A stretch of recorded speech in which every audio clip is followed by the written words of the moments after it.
ไหมเนี่ยอืม อร่อย นี่รสอะไรอ่ะรสหม่าล่าป่ะ ลืมแล้วเนี่ย นี่รสหม่าล่าป่ะนี่มีกระดูกมัน ให้เยอะๆหน่อยสิให้น้อยจังเลย แซ่บๆไหม กินไม่พอ ลืมตามั่งเลยนะกินหลับตา แข็งด้วยเนี่ย ไม่ค่อยเคี้ยวเลยฟันก็ไม่ค่อยดี เดี๋ยวกินเสร็จให้ แต่ กิน ฟันปลอม น้ำ ไม่ ต่อ ค่อยเคี้ยวเลยเดี๋ยวฟันหักต้องไปดัดฟันอีก ฟันก็ไม่ดี ไหนสบตาหน่อยดิ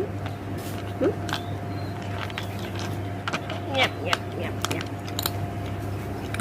กรอบกรอบเลยนะเหมือนแคบหมูเลย ใช่รสชาติเนี่ยแค่หมูเลย นี่ ก็หมูไร้มันด้วย ให้ดูทุกวัน ลู แล้ว ก จะ ตา ดู ห อะไร น่อย อี ลูก กเนี่ ตาย ขอส่องลูกตาหน่อย